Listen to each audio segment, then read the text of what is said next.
Welcome. We're glad that you're here today. If you don't have a copy of your worship folder, I'd love for you to take one out.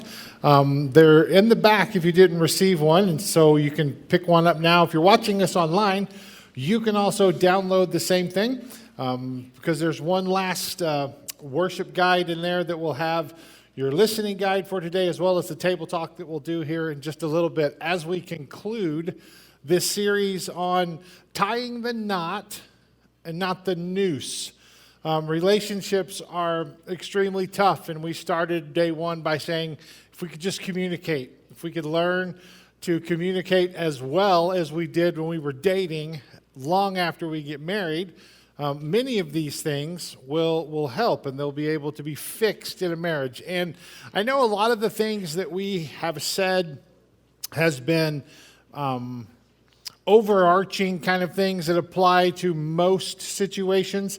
There are obviously, and I don't want you to take this out of context too much, because there are so many things that require just a little bit of a different take on things. And we're going to explain some of that today because sometimes it's just different when certain situations happen. So this is kind of overall type stuff that we're talking about for our relationships. Now, today we're going to shift gears just a little bit and talk about what it means to be a parent and raise your children in the nurture and admonition of the Lord. How do you do that? What does the Bible say about it? And here's what's interesting.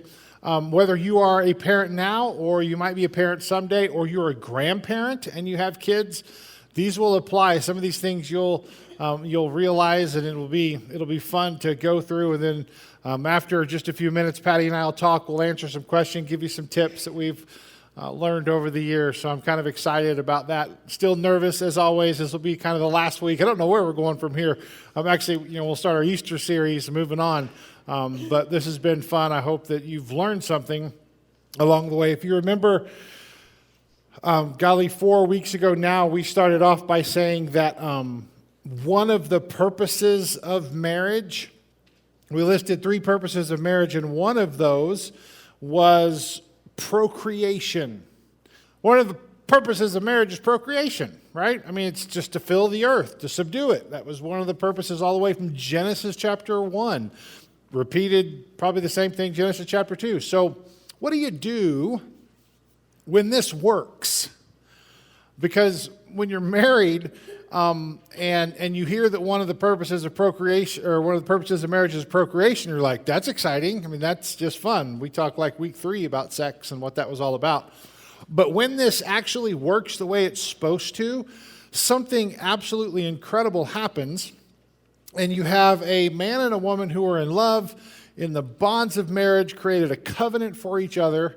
And then all of a sudden, they fulfill one of these purposes, they procreate, and then they end up having a kid. But the problem is, you go to the hospital, some of us in our day, some of you may be older, maybe you didn't go to the hospital. I've heard stories, you gave birth on horseback, and I know all that, and that was rough.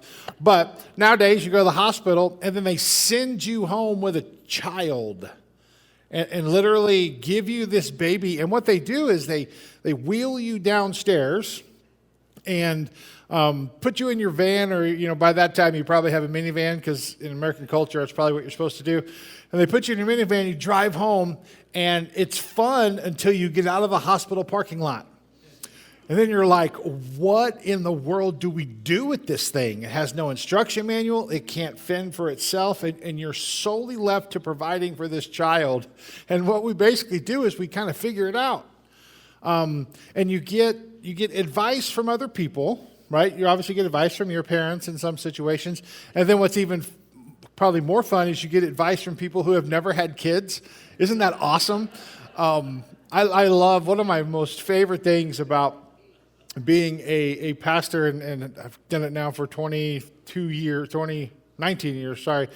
19 years here at this church, and then 3 years somewhere else. But one of my favorite things is seeing the parents that are engaged or married and they don't have kids, and then they just give you the list of all the things their kid's not going to do.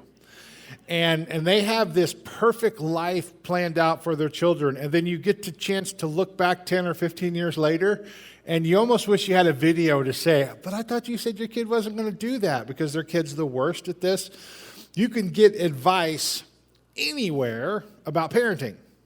There's books on it. You can watch YouTube videos. There's so many things on parenting. So our question is because we're doing this from a church perspective, is what does the Bible say? No. All right, let me be honest with you, because my job is to say the things you've always thought, but you don't want to say out loud. The Bible is not a great place to go and look for successful parenting examples. Okay, follow me here. Think about it. There are none.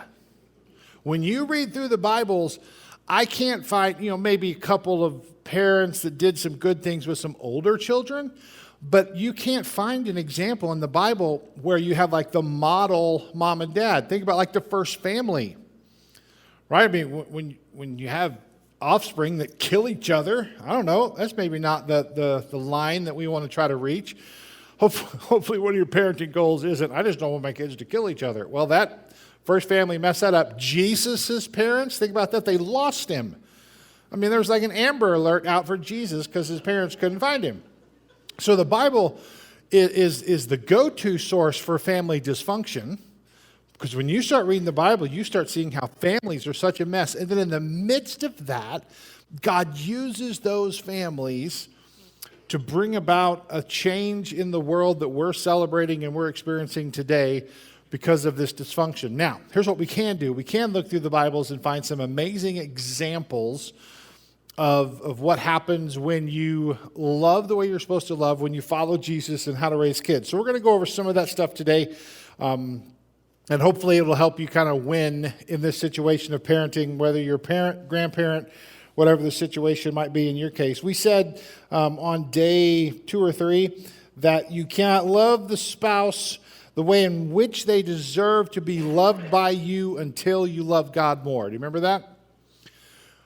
So, number one in marriage is, if you want to be a great parent, and this is in your notes, you can write this down.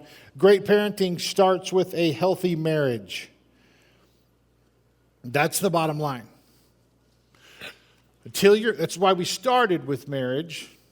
But until your marriage is healthy, your relationship with your kids is going to struggle. So you can't love your spouse the way in which they deserve to be loved by you until you love God more. The next thing is also true. You can't love your kids the way in which they deserve to be loved by you until you love your spouse more. Until you have a solid relationship with your spouse, until you two are on the same team. Now, here's the problem. In our society, the American culture has a pull for the children to be the center of the family, for the children to be the number one in the family, and everything revolves around them. They can't achieve that. That's something that they can't handle. They do not know how to fulfill that role that we've placed upon them. You were a family before you had kids. Now, they are a welcome addition to something that's already in place, but when we have our kids and we expect them to be the center of attention, things begin to unravel. Now, we're going to be harsh in the beginning, and then we're going to kind of explain this a little bit with Scripture. I think it'll make a little bit more sense. But one of the greatest things you can do as a family is realize that you're all on the same team. You are one team trying to accomplish something together. Grandparents, you're included in that also. You are on that team helping the kids relate to the parents, helping the parents relate to the kids within the boundaries that God has set. We'll talk more about boundaries too. Here's some goals. I didn't put these on my slides. I was going to, but I didn't. Here's some goals that we had for parenting our children. This was just for us. So if this doesn't work for you, you don't have to do it. I think it's based in Scripture a little bit, but this is just for the Peyton household. What we did was we wanted to raise our kids to learn to love, to follow, and to serve Jesus for the rest of their life. That was our goal. We wanted them to love, to serve, and to follow Jesus forever. And that was the baseline for every decision that we made. And then when they got into high school, we changed our rules a little bit. We had some very detailed rules in high school, and they were these. I had 3 boys at this time. I want my boys to graduate drug-free and baby-free. That was it. Everything else I can deal with. But I don't want you addicted to drugs, and I don't want you to be a dad in high school. And so I remember at graduation, we're sitting there, oddly at this time, with our mask on at the Metro, watching my youngest son, Josh, graduate. And Patty and I are like high-fiving each other. We accomplished that goal. As far as we know, they're not addicted, and no one's a dad, and so that was a win because we had to kind of shrink down to concentrate on those things. Now, our goal is a little bit different. We want them to want to be with one another and with us even when they don't have to. We want to enjoy the relationship they have with each other and then enjoy the relationship they have with us even though they don't have to, when they can move out, they can be on their own. Those were goals for us. Those are the things that we did for ourselves. We had some rules. Let me go over just 2 rules in our home. I'll try this, see if it's woke back up yet. But here's our rules. First rule is this. Honor your mother. That was a big rule in our family, right? You've heard this phrase, if mama ain't happy, ain't nobody happy. Has anybody heard that phrase? Anyone? Yes. Some of y'all didn't raise your hand. You're either asleep because it's an hour early or you're lying because you know that's true. If mama ain't happy, ain't nobody happy. Well, in our house, it was a little bit different. Honoring your mother was so important. In our house, we had a different saying, and it was this, that if mama ain't happy, ain't nobody breathing. Because there was no getting through the fact that if mama ain't happy, I don't care if you're happy. I didn't bring you into this world to be happy. I brought you into this world because the purpose of marriage is procreation. God said I had to, and I tried to talk Patty into buying a goldfish. She's like, no, we need a baby. I'm like, all right. And so that was the rule. And what's funny is that still applies today. So my wife, gets up at, I don't know what time she gets up. We do not do the early morning prayer and coffee because the woman gets up at like 3:30 to go to school or to go to work. So I don't really know exactly what time it is. Works all day, comes home 4 or 5 o'clock. And so we always have a rule that the house needs to be clean. And especially on Friday because she starts her spring break. And if you start off on a bad foot, we knew that this would just be awful. So we're cleaning, scrubbing stuff, trying to make it clean because if mama ain't happy, ain't nobody happy. And it's a pretty easy rule to live by. So the first rule in our house was to honor your mother. Do you want to honor your father? Yes, of course. But I'll beat you. I mean, I don't. Moms, when kids, this is so true, well, for some moms. In our house, when kids talk back to moms, especially as they're older, moms take that emotionally, and it affects them, and it just digs in such a deep way. Dad's kind of the same throughout. You talk back to dad, and dad's not going to lose any sleep over it. You might, because, you got beat or something. I mean, not beat in a bad way. I'm not suggesting violence, although I may have done it a time or two. But it's the rule. Honor your father or honor your mother. By the way, it's the only commandment, and I tell this to kids all the time. It's the only commandment in the Bible with a reward. It basically says, honor your father and mother or you're going to die. I said that at Clyhurst, and then I had to change the way I said it because I had like third graders go at home and saying, Mom, I don't want to die. It's what it says, honor your father and mother so that your days on earth will be long, because there's something valuable about honoring your father and mother. So that was rule number 1. Rule number 2 is if you mess up, own it. If you mess up, own it. If you've done something wrong, own what that was. I can work through just about everything else, but if you've done something wrong and you've messed up, own it. Take responsibility for what you've done. This applies to mom and dads too. I cannot tell you how many times I've had to tell my kids, yeah, I lost it on that one. That was wrong, shouldn't have done that, shouldn't have said that, reacted in a way I shouldn't, and have to tell them that I messed up. Here's where it gets crazy. What's different about the kids nowadays and what's different about the kids back when even I was a kid, and I guarantee for some of you that are older than me, is every time that those kids look at their phones, they feel like they don't add up, that they haven't achieved such a level that they should, like all their other friends. You may know this, but 99.9% of all videos on Instagram, TikTok, Facebook, you name it, they have filters built into them that make you look, sound, and everything's just different because of a filter. And so a kid constantly looks at this and realizes that they don't measure up. So in my home and in your home, they have to have this realization that we are for them, that we are on their side, that they are enough, that God created them the way He wanted to create them, and we support that and we build them up. Our job is literally, as parents, when things fall apart, to loan them our strength. If we get caught up in the emotions of it, it's a disaster. And let me show you how this plays out. So you have a teenage daughter, and then some other teenage daughter says something awful, and there's this big deal, and it's really tearing up your teenage daughter.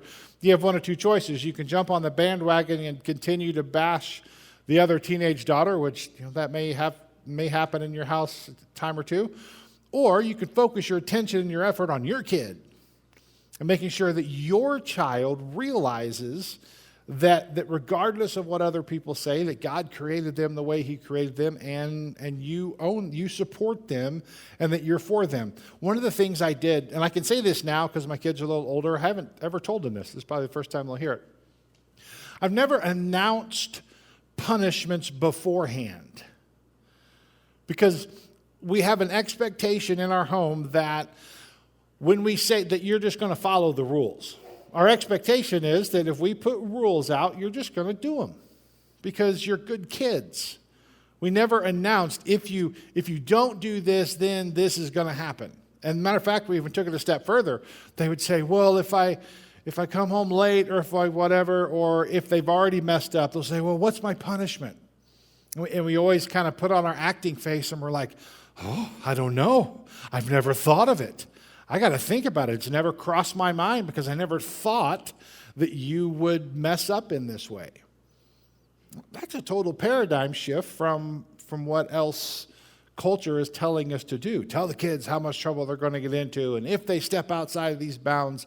We just took a different approach and said, we expect you to be the person God called you to be, and if you fall out of that, then we'll deal with that when it happens. Another thing we never did, we never counted. I don't want you to thought about this, but I don't want you to raise your hand. But some parents are counters, right? Go do this, 5, 4, 3, and then I think for me personally, and if you're a counter, if you want to keep counting, keep counting. I think it builds in a child's psyche that when mom and dad say something, I have about 5 seconds before I have to actually do it, right? In our house, it was, do something, and 5 wasn't counting. 5 was, not violence. I'm not suggesting violence, but just do it. I'm not going to count for you. And we're going to talk about discipline just a little bit before we do some of the tips that I think are important. The other thing is celebrate it when your child wins. And dads, listen for just a second. Celebrate with your children without coaching. Because every time they run a play in football, every time they throw a ball in baseball, any sport that they do, when they're in choir, they're in orchestra, whether whatever that they're doing, that you say, man, you did such a great job. Next time, if you would do this and that, and those are okay. There's always times for coaching. You're the best coach that they have. But there's also times for just celebrate the win with your kid. But just encourage them, just tell them that they did a good job. Now, let's talk about discipline real quick. Oh, no, let me read you this verse. This is what I think is my most favorite verse in the Bible. Man, it's still not working. I don't know if I need to restart this thing or what, or y'all can just do it. Here's probably the best verse in the Bible for parenting. And you probably never thought about it from the realm of parenting, because it's the one verse that we read time and time again in weddings. But when you think about it, it also applies to parenting. It's 1 Corinthians chapter 13. And the scripture says that love is patient and kind. You've heard this before. But we've always read this in the aspect of a husband and a wife. How does it look when you read it in an aspect of a parent and a child? So think about this as I read this. the love that you have from a parent to a child. Here's what it says, that love is patient and kind. It does not envy or boast. It's not arrogant or rude. It does not insist on its own way. It's not irritable or resentful. It does not rejoice at wrongdoing, but rejoices in truth. Verse 7 says, love bears all things, believes all things, hopes all things, and endures all things. And then the last verse, verse 8, said, above all of that, love never fails. And so I think that's the guiding principle for our relationship with our kids, to have that kind of love. Now, let me give you just a couple things on discipline before we jump into our tips on parenting. Here's the first one. Before you discipline, calm down. Because every single person, this is one of the mysteries of life. You made this thing. It looks like you, talks like you, acts like you, and you're pouring into this child how to talk, how to act, how to do everything, and then it will disobey and it'll do something, and it makes us so angry when it does. And then we fly off the handle. Now, most of the time it's not because we're mad at the child. It's because we have all this other stuff to do, and you're building in a roadblock for me accomplishing, because now I have to stop and do it with you. So the number one thing with discipline is to calm down first. I think this is where, and I joke a lot when you see my three boys. They were up here on the worship team.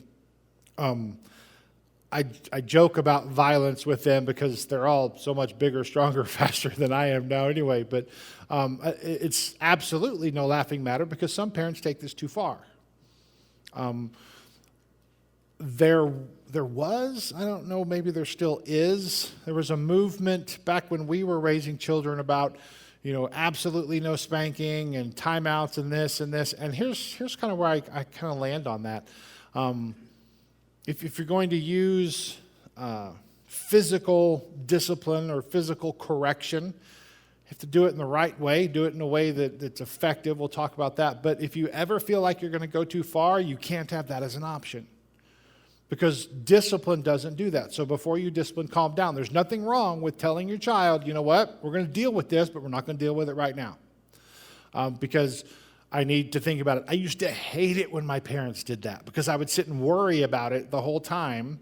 But before you discipline, calm down. Now, the goal to discipline is what's important. Now, think about this with me. The goal to discipline is to restore the relationship. Now, that may be a game changer. The goal of discipline is to restore the relationship, because the relationship has been fractured. In our house, and this is very encompassing, I understand that, but in our house, 3 things were disciplined, not necessarily punished.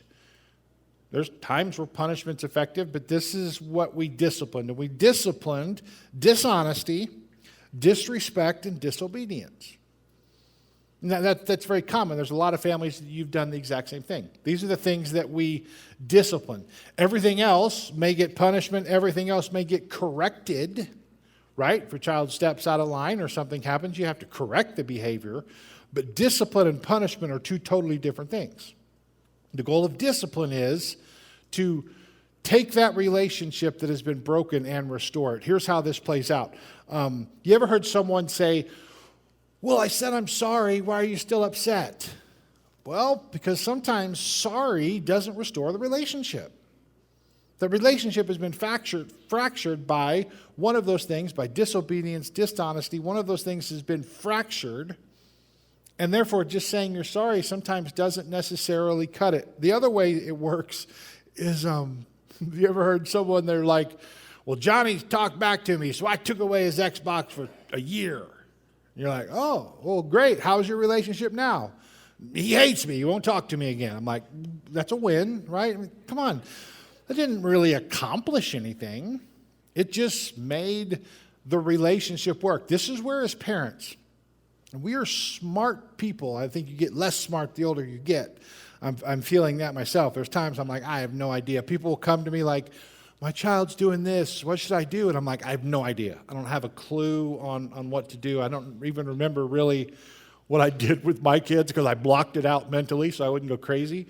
But this is this is huge in a relationship where you have everyone living in the same house, is when they tear down that relational bridge, our job is to help them rebuild it.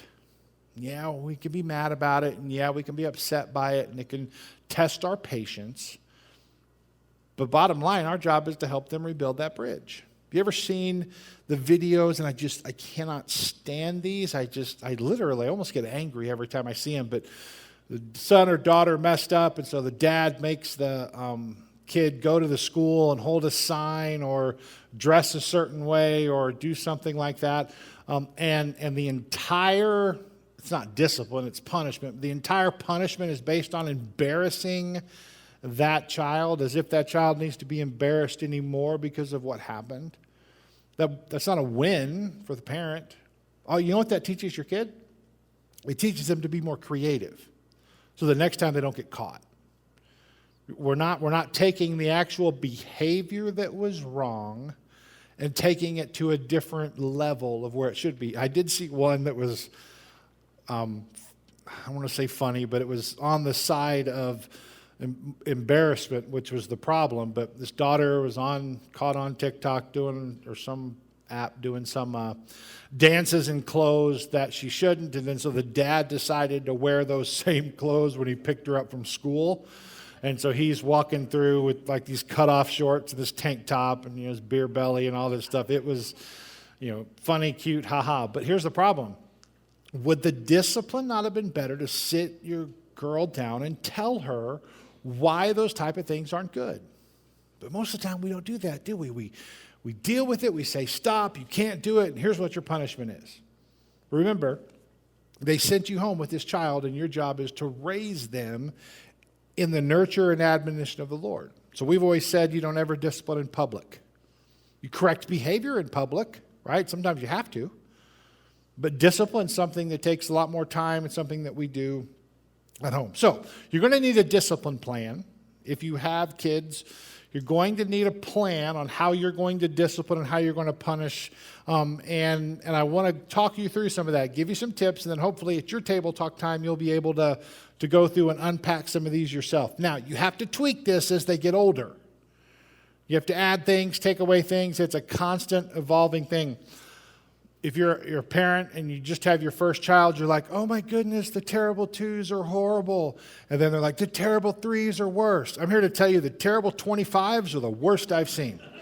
I'm not seeing anything worse. And so you have to have a plan of how you're going to deal with this going forward. So I have 4 kids, 3 boys and a girl, and I'm not a pro at this, but we've accomplished some goals and learned some things along the way. So Patty's going to come up. We're going to do kind of our last for this series, do a little bit of table talk. We're going to talk about parenting. How do you raise kids? How do you do it? And hopefully give you 10 tips. You can write some of these down. They're in your notes. And then hopefully you'll be able to take these things home and talk about them, because you'll need a discipline plan yourself. It's that important for you to do, because I think it's a big deal, especially with parents. And we're also going to talk about grandparents too. So how do we raise our children in a way that serves the Lord? What is this? Are you joining? Are you? Okay. All right. Well,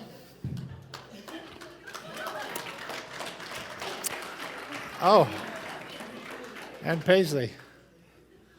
Hi. You're going to join us, huh? Okay. Well, this changes things a little bit. And you have a microphone. That's a problem. Okay. Let's go over a few. Write these down. If you have questions, you can let us know. The first one is this, and in your notes, when you write some of these down, you always want to kind of jump ahead. Don't just yet, because some of this may change. Here's number 1. Spend quantity time with your kids. Now, if you're one of these people, you're type A, you're like, I'm going to fill in the blanks before it even says them. You probably wrote quality time. We'll talk about that. But spend quantity time with your kids. One of my fears is when this came out, what was it, 20, 25 years ago? Quality time, quality time, quality time. Sometimes I fear that may have been a cop-out because I can't spend all day. All I can spend is 10 minutes, and so I'm going to make those 10 minutes important. I'm going to make those 10 minutes something that our kids do. So the way I did this with boys and with girls is I took them everywhere. Literally, took them everywhere and did everything. Yeah, you took us pretty much everywhere, and we always got really cool toys out of it. So, like, when he would take us somewhere, you like... got toys? Yeah. You guys got to go places? Well, that is so true. Poor Josh.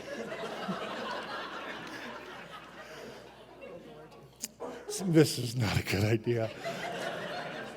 The toys, I'll just tell you, the toys were a bribe. I can... I didn't even get to go. Yeah, he did. He didn't. I was tired of dealing with it by the time you rolled around. A dollar toy or a dollar piece of candy was a bribe so that they would do well while they were there. What's Daddy's favorite store? Where's the one we always go to? You're being embarrassed? Tell me. You don't want to say it? Huh? Okay. Well, I'll go to Home Depot with her all the time, and when she loves it, those little carts that you drive? Yeah, okay, I probably shouldn't put you on the spot. So, take your kids everywhere. Do everything with your kids as much as you can. Tell your kids you love them.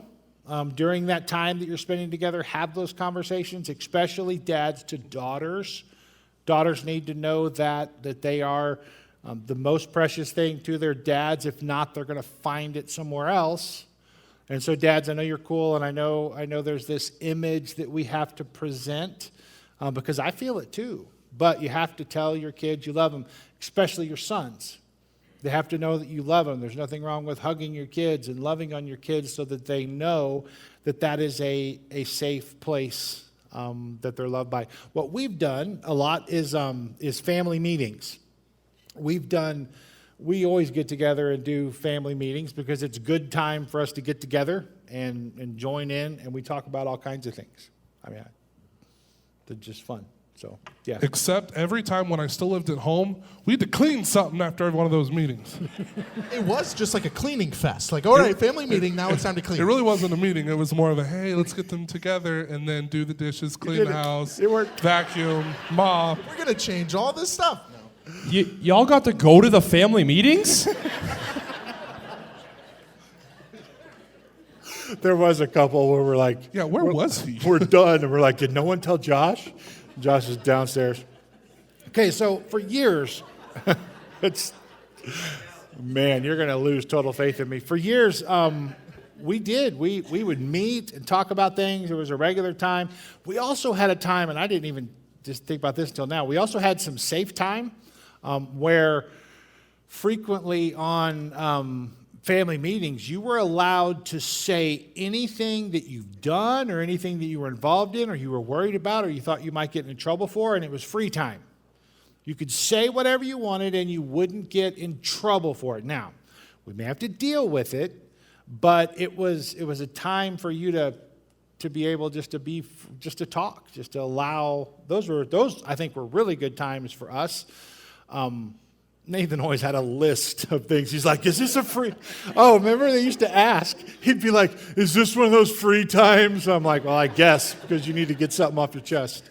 Those were great times for us as a family. So spend quantity time with your kids. Number 2, admit when you mess up or you don't know. Like the time that you dropped me off on 100th day all dressed up and it was actually 99th day. Yeah. How do you, It was the worst day of my life. I got laughed at.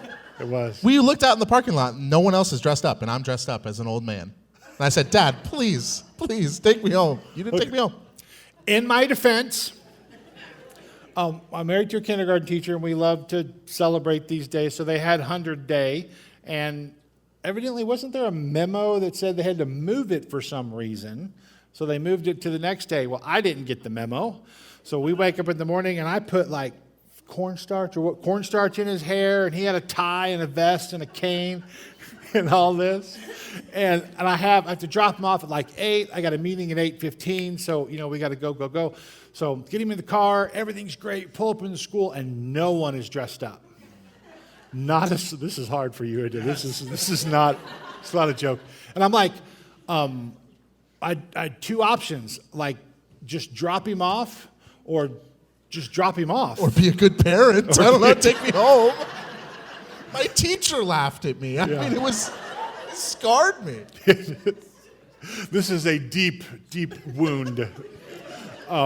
It was not my best. And I've admitted several times, I'm like, I probably should have taken you home. I blew that one. That's my fault. But back to what I was saying, admit when you mess up or that you don't know, because your kids learn more by your behavior than your advice, which your kids, can't help you. I don't know what you're going to do. Nothing ruins trust more than flying by the seat of your pants, and this will change as they get older, right? Because your kids are so socially connected. They see your innuendos. They know the things that you're doing between each other. And so walk them through, tell them why their certain behavior is wrong. So if you mess up or you don't know it, admit it. Here's number 3. You are their parent, not their best friend forever. You're their parent because the reason is you're not cool enough to be their best. You ain't cool enough. You're not cool enough to be their best friend. They don't need you to fill that role. Now, some of you know this. Like even when I said that, some people are like, yep, that's right. Others that don't know this, you're like, well, no, I'm my daughter's BFF. Well, you're the ones that get talked about at soccer practice because you're not really. But your kid wants you to feel like they are because they love you. But that's not a role that you can take. Your kids need friends.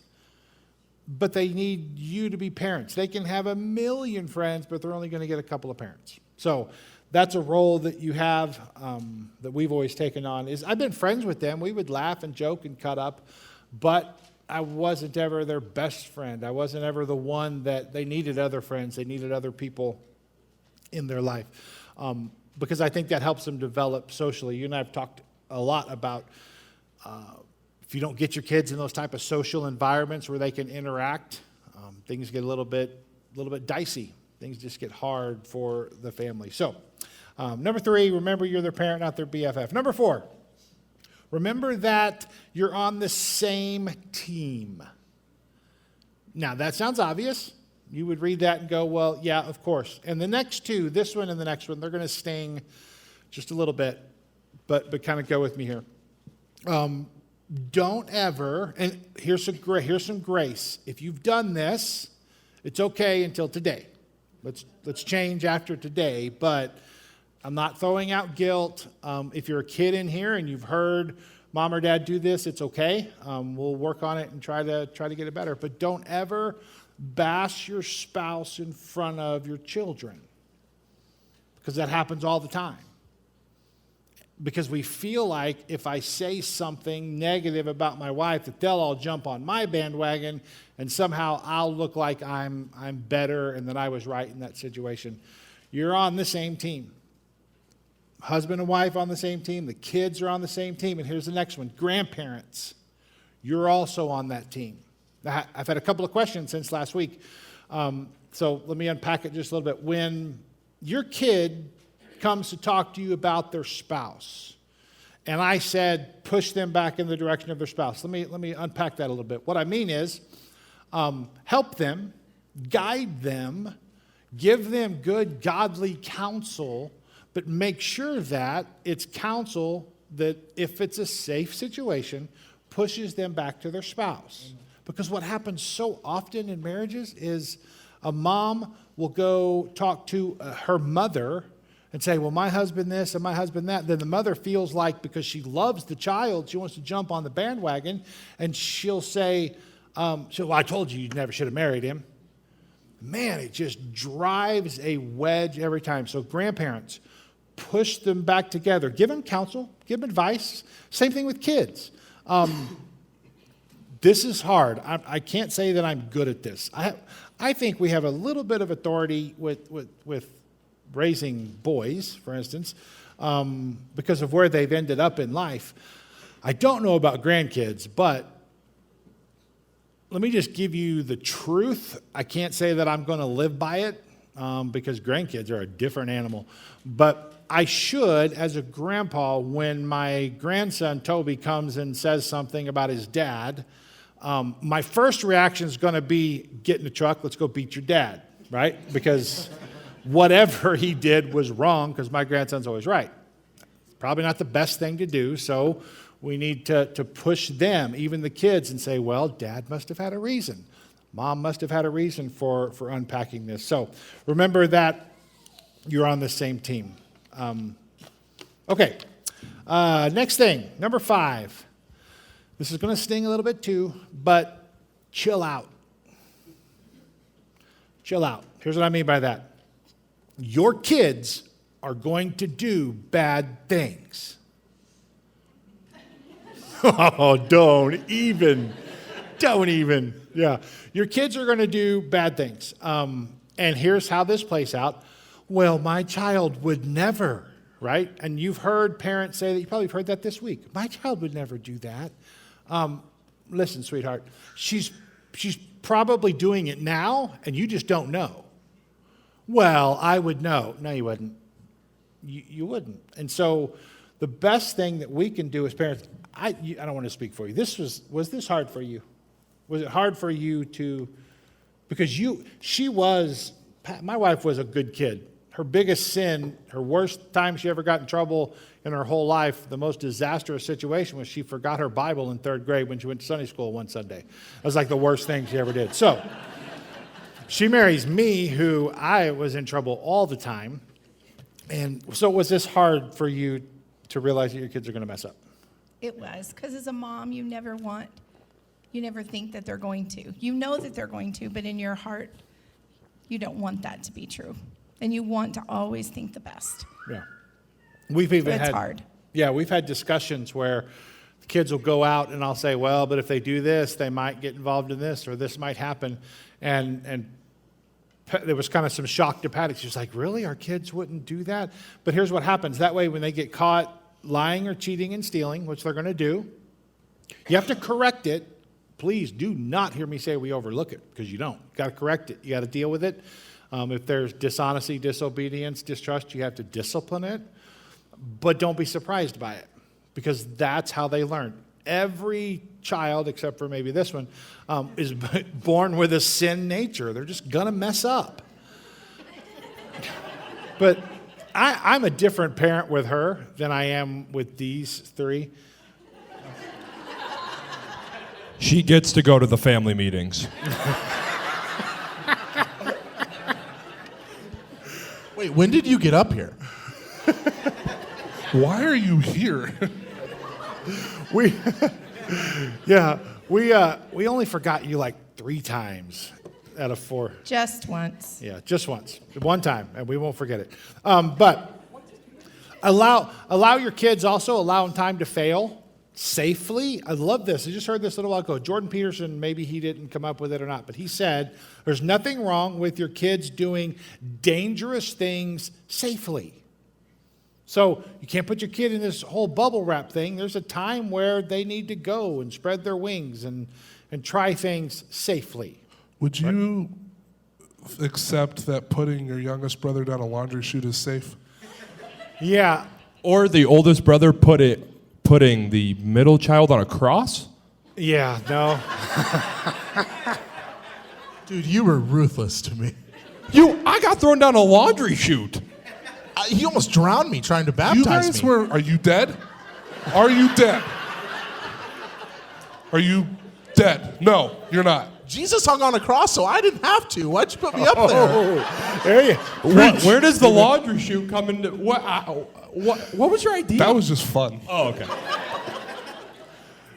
Okay, those are safe things, right? I mean, You weren't home. yeah. Hey, I had to get your child off the roof. He was probably cutting his tool thing in the garage. That's there. That's where he was. He wasn't peeling potatoes. We know that. yeah. Amen. He was not. Let's dig up those bones a little bit more. Okay. Yeah, that's our kids did that. They put Josh down the laundry chute. Tanner crucified, baptized Nathan and Josh. It was just part of the role for being kids. But they learned a lot. You guys still love each other, I think, most days. All right. So here's the deal. Chill out. You can't protect them from everything. Don't take this out of context. Don't allow them to do things that are going to seriously hurt them. But give them a little bit of space to try things and be there with them. Help them go through that. Here's number 6. Be present. Be there. Be involved in their life. Now, before we said that quantity time was important. Now we're going to change it just a little bit. But quality time is also important. If you're with them, be with them. Be there. Be involved in what they're going through. Listen to them, because it's so incredibly hard. And I even struggle with this now. You come home, you've been working, your kids, and they have important things that they want to tell you, but I'm in the middle of doing something. I even to this day, and having parented, how old are you, 24, 25? I don't know. 24, 25, something like that. I even have to say stop and listen. And you guys can tell when I do that, right? When I don't really want to hear what you have to say, but I feel like I should. These two are like, no. Josh is like, yep. This is how hard this is. As a parent, you're going to have to say, okay, stop. I need to give them my attention and my focus. I got to put down my phone. I got to stop watching the news, stop doing what I'm doing, and give them my attention. Be present in their life. The big thing about this in our home, kids do not get privacy online. I've said this over and over and over again. You don't get privacy online. I have them. I have all their phone logins, their password. And I used to say, as long as I'm paying the bill, then that's the way it is. No, as long as I'm your parent. I could still go to Tanner's house and just look through his phone and see what he's doing. Am I trying to catch him in something? No, but my job is to direct, because what are on those phones is pure evil. There's now a group that hopefully it'll get shut down, but where kids can go post. Never mind, I don't even want to tell you, just in case somebody hears. But there's some things going on TikTok and things that are anonymous, and it's child pornography. And if you're sending it back and forth, you end up in jail. It's a big deal. So involve yourself in your kids, look through them, learn about them, learn what devices they're on, spend some time. Like I'm friends with them on Instagram, Facebook, and all those, so we just get those notices. Same goes for us. Mom and Dad don't get privacy. They know all of our logins, because I feel like I need to lead in that if I'm going to expect them to do that too. Now, they do get privacy, like at home and if they're doing things. I'm not saying that we live in this glass house, although sometimes it feels like we do. But it's a way to protect your kids. If you're over the age of 49, which I am, I don't understand anything about this internet world at all. And it's a dangerous place. Correct me if I'm wrong, but 13, 14-year-old girls and boys sharing nude images with each other is commonplace. Am I wrong? That makes you sick to your stomach. We all remember back in high school, the one guy had the Polaroid and he passed it around and all of that. And that was awful. But nowadays it's commonplace. So be present. Be there, involved with your kids. Do everything that you can to be with them. Here's number 7. Number 7 is probably the most important. Lead them to Jesus. That is your job, is to lead them to Jesus. And here's what that means. You have to know how to get there yourself, or at least be learning how to get there yourself. Because as Paul says, this is a verse that I just love. Paul says, follow me because I follow Jesus. In the same way you tell your kids, hey kids, do what I do because I'm following Jesus. We've all heard, our parents may have said it, don't do what I do what I say. Baloney. That doesn't work in any aspect of life.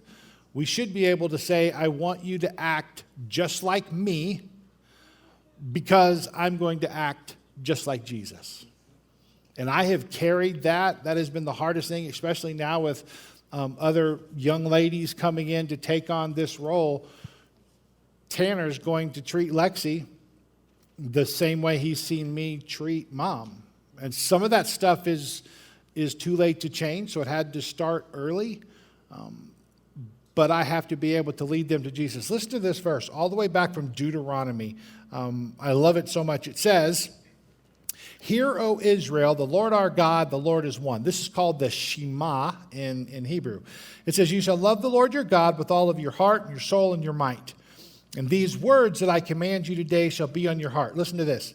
"You shall teach them diligently to your children, and shall talk about them when you sit in your house, when you walk by the way, and when you lie down, and when you rise. You shall bind them as a sign on your hand, and they shall be as frontlets on your eyes. You shall write them on the doorpost of your house and on your gates." So this is the Lord our God, the Lord is one, and basically what in Deuteronomy, what they're saying is, you talk about it all the time. It's like that time that we were driving home from, I don't know if it was Missoula or Helena, and we talked about Revelation the whole drive home. Yeah. Like I just had so many questions about like how the end times are going to happen, what happens when Jesus comes back, and it was the whole ride home. You blew my mind on some of the stuff. Yeah, I love those times. There are you can buy starter questions, you can find them online, but I think I've done that with all of our 3 kids. With Josh and Nate, it's more revelation-based. With Tanner, we chase rabbits like, could there be life on other planets theologically? Is a zombie apocalypse? Could that happen in theology? We talk about all kinds of stuff. But those are good times for us. And I know that while we're doing it, and listen, this is how hard parenting is. I even have to tell myself when we're having these conversations, the information is important, but what's more important is he and I building our relationship together. And then I even do it with Paisley when we're driving around. Our kids' curriculum in the back, if you go online, and I don't have the web address, we'll try to get it, it's also on your the handouts that the kids get. There's an app. It's called Parent Q. And if you haven't set it up, I would encourage you to do so. Now, this is just, I did it as a sample, and you probably can't see it, but this is just Josh, and I put in a fake date because he had to be in the children's ministry date range. But it basically says, this is not right for his age, but if he was a second grader, 489 weeks until they move on to what's next, like the date of their 18. So you can put your children's date in there, and then it gives you all kinds of things. It gives you things you can do as a family. It tells you what kids' church is talking about, and then gives you leading questions. Worst thing in the world you can ask your kid is, "What'd you learn today?" Because they're going to say, they're going to say, "I don't know," or nothing. But it gives you questions like, when Barnabas did this, how did Paul respond? And then that was what they were taught this day. So it coincides with our curriculum. The app is totally free. It's a service that's provided to you because of the curriculum that we purchased. It's called Parent Q, parent like normal, CUE. And so you can set that up for your kids. Because for us, as a church, and this is extremely important, for us as a church, kids' church and youth group only support and reinforce what you're doing at home. Amen. It was never designed to be primary. This may sting more than any of the things we said. If all the scripture teaching and Bible teaching that your children are getting is from kids' church or youth group, it is not nearly enough. Now, don't beat yourself up over that. We can change. You can start over. There are a ton of tools, like the papers that you get from kids' church. There's so many things you can do at dinner and all those things. So please, please, please, church and youth group can't be the only thing that you do for your children spiritually, because it's not going to be enough. They need you to connect with them. We did Awana as kids. Being the pastor's kid, my job, I think you were still in school and you had to drive quite a way. So my job was to pick them up from the house and take them to Awana and Patty was like, they have to learn their scripture verses. And so we would like be quizzing on the card, these short-term memory, and they forgot them a few days later. I'm not suggesting that's the best way, but you don't have to sit down and have a Bible study every evening with your kids. You don't. But when you drive around, when you talk about things, when you see things happening, start those conversations, lead your kids to Jesus, because you're the only one that can do that. Now, let me just tell you real quickly, a special word to grandparents and single parents. First off, grandparents.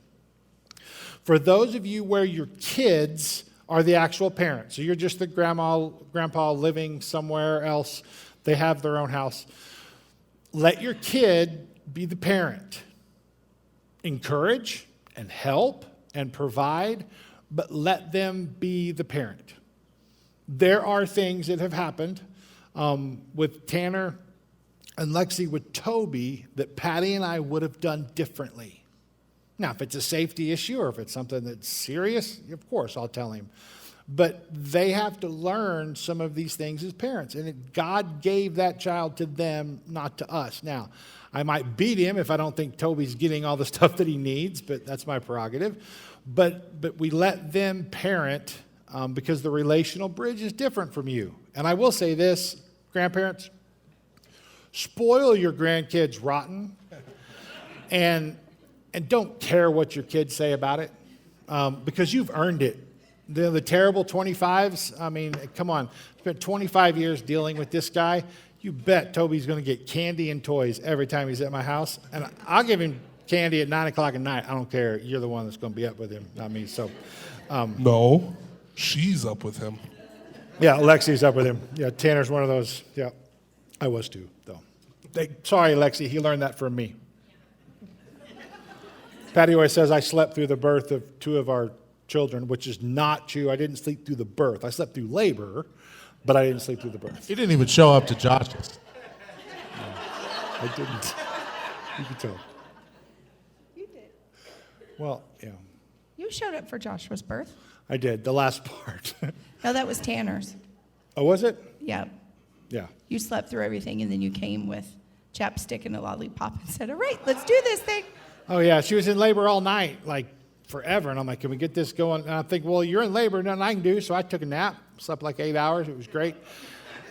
And then I woke up the next morning, and the doctor comes in with his gloves and his shield. And I'm like, let's do this. So I got the chapstick, focal point. I'm like, are you, She's like, that was last night. You missed it. And so, I'm surprised you're alive. yeah. Yeah. And you're not in prison. That's true.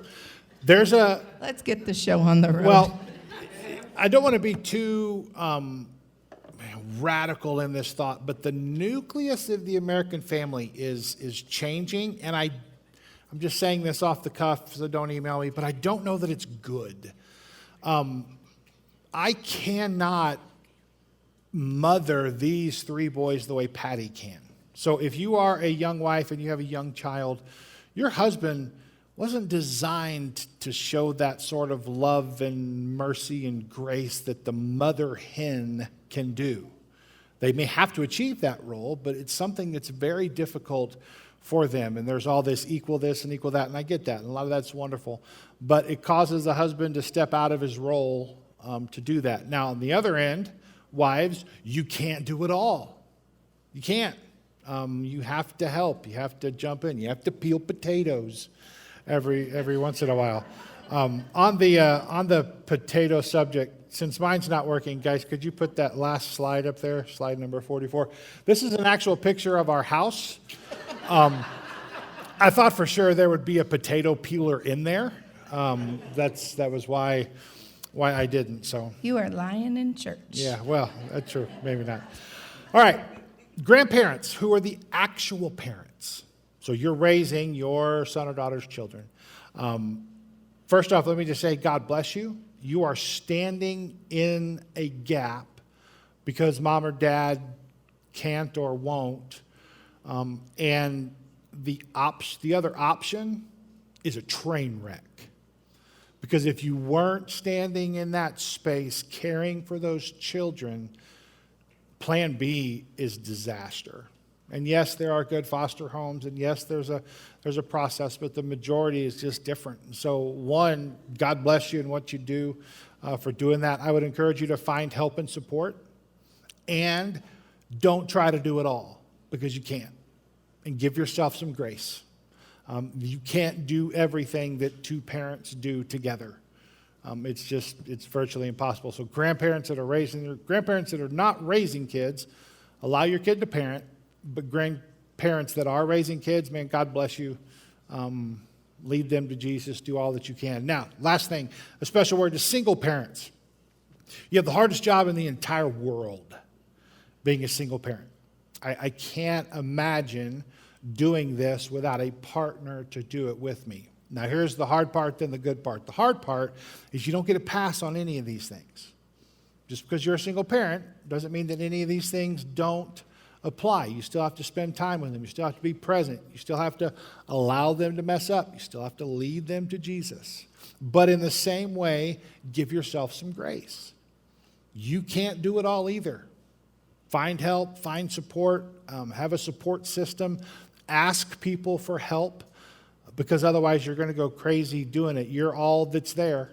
And so this falls on you. The church can help with that. If it's a financial issue, we want you to let us know.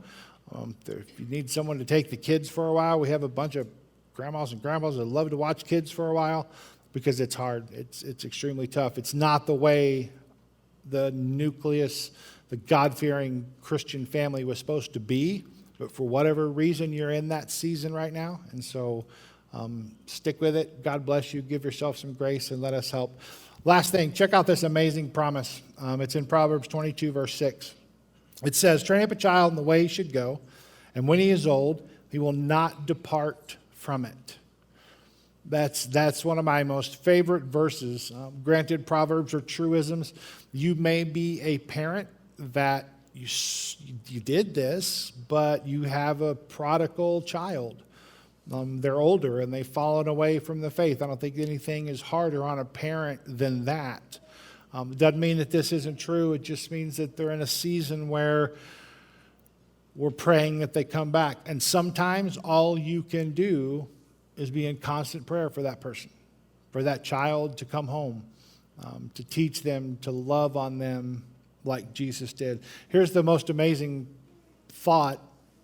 Out of 7 billion people in the world, God knew out of every single parent that your child would have the best shot in life with you as their parent. So God took that precious little child and he looked over 7 billion people at that time and said, this one, I'm going to give that child to these two because he'll have, or she'll have, the best shot at making it with them. So God has faith in you. This is something that we can do together and we can learn and we can hope as we move forward. So, last thing, in your notes, you have a table talk guide that you're going to talk about some things. Let me go over with you real quick. One, look at the list, discuss it with your spouse to see how you're doing. What are some things you may need to change? What things you may need to tweak? We're going to start inviting Josh to our family meetings, so that's something we need to do. Spend some time on number 7. Consider new ways to lead your kid to Jesus. Work with that. Figure out what that's going to look like in your family. Develop a disciplined plan, how you're going to deal with certain things. The other thing we do is we always agreed on really dangerous or big issues. If something big was going to happen, we had to be in agreement before those things happen. So talk about that, what works in your family. And then try a family meeting, because you may get something cleaned afterwards. It's really cool. No, try a family meeting. Talk about some things, because kids are a million different directions. We have a... I can't wait to try one. They are not all they're cracked up to be, my friend. Never mind. I'm good. I wish that wasn't true, but that's true. It's kind of true. But get together. We have family group chats, texts, those type of things. Those are good. But sometimes sitting face to face, it's just fun. We have a great time doing it. Last thing, I'm not a pro at this. I'm not saying everything that we did, it was right. It seems to be working for our family. And if you need help, please reach out. We have some school teachers here. I have a bunch of them that they just understand the development of kids. So if you have something specific, we'd love to be able to help you with that. So let me close us in prayer, and then, Can you hold on just a minute? yes. There is something that we haven't dealt with. And I thought in front of the church, this would be a good time to do that. Okay. So, ladies, could you help me, please? This wasn't rehearsed. Thanks, Nisa. This is a gift for you from the church. I know it's not pastor appreciation, but Seriously. just a couple of potatoes. And then I stopped by Home Depot and I picked you up one last gift to remember You went all out on to this. remember our sermon series together. You were triple now. There you go. I don't, Do you know how to use it? Let's see. Do you know how to use it? Don't dig yourself in a hole here. I'm nervous for He it. has no idea. You sleeping on the couch, homie. do I cut it in half first, or? Thank you. I love you. Yeah.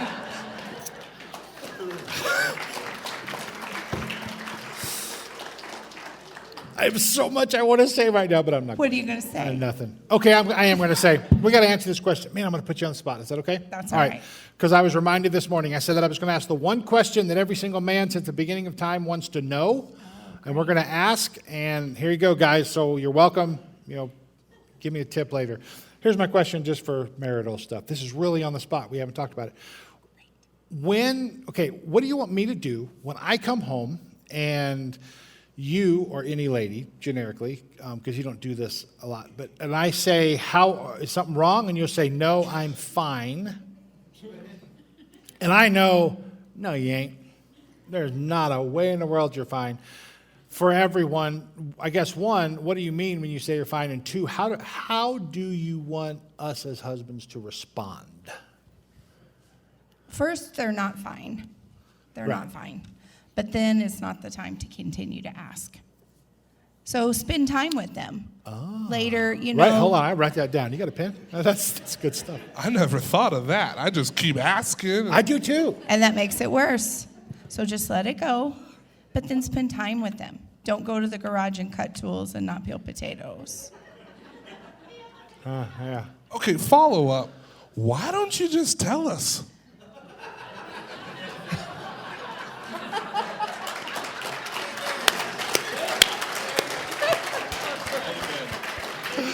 Bro, if mama ain't happy, no one's breathing. Like, Right. that's the. That's it. I did forget that's my mom. I'm No, on your side. all seriousness. Yeah. All seriousness. Something's wrong. Obviously, something's wrong. It's something you've done. It's something maybe the kids have done. It's something that happened throughout their day. But they want you to know that something is wrong.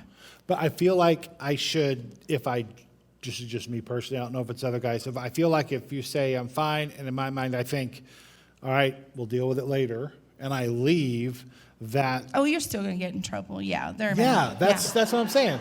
So I feel like I should just stay there and keep, Oh, no, don't stay there and keep going on. You can stay there and peel potatoes and join in, oh goodness. but But be supportive. Be there. She's not going to talk until she's ready to talk. okay. What if she doesn't talk? Well, mean- you're going to eventually have to bring it up, Okay. but do so in a safe way. Kind and loving. Am I the only one that's more confused now? Well, I was hoping to give you all the great. I guess that's the one question in eternity. We'll never know. Yeah, it's just, I could see Mother Mary and Joseph's like, "What's wrong, Mary?" "Nothing, I'm fine." You're like, "No, you're not." But okay. You could ask her while you peel potatoes. Yeah, well, that was a one-time thing. 25 years of being a great dad, and I didn't peel potatoes. Okay.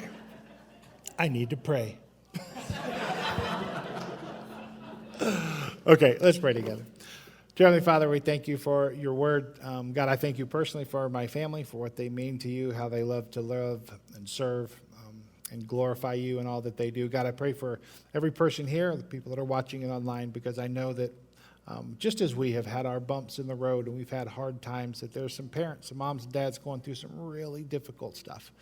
God, I pray that truths in your word may help lead them to give themselves grace and mercy, to learn how we want our kids to grow up to be young men and young women who are on fire for Jesus. And we don't want you to obviously protect them from everything, and things are going to happen and life is going to fall apart at times, but that they hold you as the cornerstone, the center focus of everything that they do in their lives. God, I pray for the grandparents that are raising children. God, they need strength, they need health, they need rest, they need money. God, they need things that other families may not need as much of because it's just harder. So would you give them those things, give them that grace. God, I pray for the single parents, God, that are having to do this on their own, that you would be present in their lives, that they would feel the Holy Spirit working through them. God, I pray for the people that long to be parents one day, and for whatever reason it's just not happening.